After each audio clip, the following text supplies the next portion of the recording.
Olá, sejam bem-vindos à nossa última aula, ao nosso último encontro. Espero que vocês tenham gostado e aproveitado dos textos, dos vídeos disponibilizados, que vocês tenham refletido bastante sobre isso, pensado sobre as suas práticas e também sobre outras questões, que tenham emergido no decorrer da disciplina. Hoje nós vamos conversar um pouco sobre as questões referentes às dificuldades de acesso, as questões sobre as práticas de linguagem. A cybercultura ou a cultura digital, ela está imbuída nas nossas práticas diárias. Todos os dias nós utilizamos o digital de formas diversas, seja para lazer, entretenimento, para estudos, trabalhos, para verificar uma melhor rota para chegar a um determinado lugar, para compartilhar, criar ou editar conteúdos, para conversar com pessoas distantes. Então, são muitas as atividades que nós realizamos nesse local chamado cyberespaço. Leve explica que o cyberespaço se constitui como um meio de interconexão mundial que envolve não só a infraestrutura material, como as informações inseridas nele. O cyberespaço é um espaço interativo, fluido e dinâmico, onde as pessoas produzem, compartilham conteúdos e informações. A cybercultura se articula por meio do cyberespaço e, de acordo com Leve, ela expressa o surgimento de um novo universal. Novo universal porque ela muda a forma com que as coisas acontecem. Por exemplo, antigamente, quando nós fazíamos uma viagem, queríamos compartilhar fotos, pontos turísticos, mostrar para os nossos amigos e familiares informações sobre o local onde nós estávamos, compartilhar o que nós estávamos fazendo, era preciso ou aguardar voltar da viagem ou mandar postal ou carta, coisa que demorava. Atualmente, como nós fazemos? Qual é o novo universal que emergiu dessa cybercultura? Nós temos o Instagram, onde nós podemos instantaneamente postar as fotos, vídeos, mostrar para as pessoas que nós queremos coisas que estamos fazendo naqueles lugares que nós achamos interessantes, ou também enviar diretamente pelo WhatsApp. Então, é uma forma mais rápida e que mudou também os meios como nós podemos comunicar o que nós queremos. Então, se antes nós tínhamos esse postal, que eram fotos já preparadas daquele lugar, hoje nós podemos tirar a nossa própria foto ou gravar um vídeo, então nos expressar de formas diferentes. Por isso, o novo universal. Há alguns anos, vários pesquisadores como Levi, Montemore, Kobe Calantes, James Paul G, Langsher Nobel têm apontado as mudanças socioculturais que advêm dessas novas tecnologias. Isso porque, como nós já discutimos no decorrer da disciplina, o espaço digital é um ambiente que oportuniza a construção de textos de forma multimodal. Então, nós podemos utilizar várias formas de linguagem, verbal, imagética, gestual, audiovisual e muitas outras, para construir o nosso conhecimento. Além disso, nesse espaço, nós temos também as pluralidades socioculturais, porque é um ambiente onde pessoas de diferentes idades, gêneros, crença, cultura e diversidade de modo geral interagem independente do lugar onde essas pessoas estão e independente do tempo, porque nós podemos realizar interações de modo síncrono e também de modo assíncrono. Essas multimodalidades, essa possibilidade de utilizar e transitar entre diferentes linguagens e também a pluralidade sociocultural, que é o que nós chamamos de multiletramentos, tem possibilitado novas formas de se comunicar e de se expressar, principalmente por meio das tecnologias digitais. Deste modo, novas práticas socioculturais e trocas comunicativas transcendem as concepções tradicionais da língua. Portanto, basear as nossas aulas exclusivamente em metodologias tradicionais e em concepções tradicionais não são mais suficientes. É preciso expandir as nossas perspectivas. Porém, para que a cybercultura possa fazer parte das nossas aulas, é preciso considerar as possibilidades e as complexidades que a cybercultura nos oportuniza.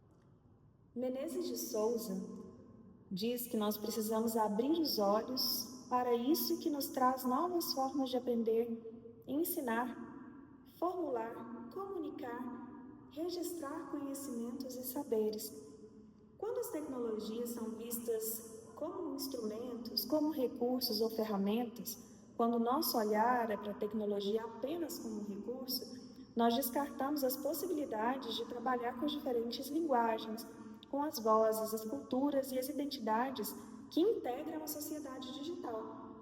Ou seja, elas deixam de ser vistas como um artefato linguístico, social e cultural. Embora a população brasileira esteja cada vez mais conectada, ainda há cerca de 22 milhões de brasileiros sem acesso à internet. Além disso, há um grande percentual de brasileiros que carecem de letramentos digitais, ou seja, que precisam ainda aprender a usar a tecnologia e aprender a usá-la de maneira crítica. Então, apesar de hoje muitas práticas sociais exigirem entender essa linguagem digital, muitos brasileiros não sabem, por exemplo, como acessar bancos e instituições financeiras, como estudar, como realizar cadastros para receber os benefícios assistenciais, como obter o título eleitoral, carteira de identificação nacional.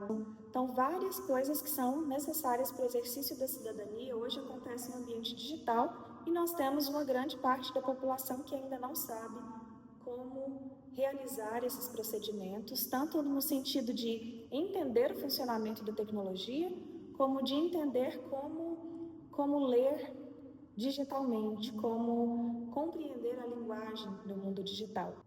Eu trouxe esses exemplos porque é muito importante a gente pensar em agregar conhecimentos não só em relação ao uso da tecnologia, mas entendê-los, entender a linguagem que acontece ali dentro desse meio. Nós precisamos, por exemplo, saber como identificar o passo a passo de como se cadastrar no aplicativo, como ler os ícones para saber onde clicar, qual aplicativo baixar com segurança, qual aplicativo, por exemplo, foi criado pelo governo do estado, como a gente pode identificar fake news. Então, são situações relevantes e necessárias para o exercício de uma cidadania crítica. Se a gente for retomar o tempo da pandemia, quantas pessoas não conseguiram vacinar por não saber cadastrar ou por não ter acesso a um smartphone? Quantas pessoas não conseguiram auxílio emergencial ou que sofreram algum golpe por não saber baixar o aplicativo correto? Então, nós tivemos muitas situações assim, o que destaca a necessidade da gente pensar sobre as questões dos letramentos, da alfabetização digital e também de pensá-las de maneira crítica. Também existem discussões necessárias sobre como proteger os nossos dados, como a gente pode proteger certas informações para que ela não seja acessível para quem não deve acessá-la, como entender a questão dos algoritmos que circulam nos ambientes digitais, considerando que o meio digital é enviesado. Há ainda discussões muito importantes, como, por exemplo, a proteção de dados. Quais dados compartilhar, quais dados não compartilhar, como configurar os cookies das nossas práticas digitais para não compartilharmos informações demais, como entender a questão dos algoritmos, considerando que esse meio digital é enviesado e que muitas vezes esses vieses trazem conteúdos discriminatórios e estereotipados. Então, como pensar sobre o uso das mídias e das redes sociais? Nesse sentido, eu convido vocês a refletirem sobre como os nossos dados são protegidos ou não no ambiente digital. Também pensarmos sobre a questão do algoritmo, refletir sobre a lei de restrição de usos dos dispositivos que circula no governo federal. E aí, lembrando que é uma lei de restrição, onde o uso dos dispositivos é permitido, desde com caráter pedagógico. Então, pensando nessas restrições, como nós podemos refletir com os nossos alunos sobre nomofobia, que é o medo de estar desconectado, de não ter o celular ali acessível, porque o uso excessivo, ele acaba gerando questões psicológicas, a dependência também. Como nós podemos problematizar tantas questões de forma a estimular um uso consciente da tecnologia, entendendo que ela pode colaborar e facilitar de várias formas a nossa vida, as nossas aulas, as nossas práticas. Trago também as seguintes problematizações, então para que vocês, a partir dessa disciplina, possam refletir sobre: de que forma o uso consciente da tecnologia contribui para uma participação digital ética e responsável? Qual o papel do letramento digital para garantir a inclusão social e o acesso democrático à informação? O que muda quando os algoritmos começam a interferir na forma como aprendemos e ensinamos? Então, a partir dessas problematizações, eu provoco vocês a pensar e a entender a tecnologia como uma linguagem, como uma comunicação, que, portanto, não está isenta de ideologias e que deve ser utilizada de maneira crítica. No ambiente escolar, ela não deve servir apenas como um pretexto para termos uma aula diferente. Ela tem que fazer sentido, nós precisamos dar sentido ao uso da tecnologia nas nossas aulas. Considerando tudo que foi dito, todas as reflexões que foram oportunizadas pela disciplina e as que vocês pensaram para além da disciplina, eu gostaria de destacar que, enquanto professores, nós não precisamos inventar a roda. A roda já existe. Nós não precisamos inventar uma coisa, criar uma coisa nova.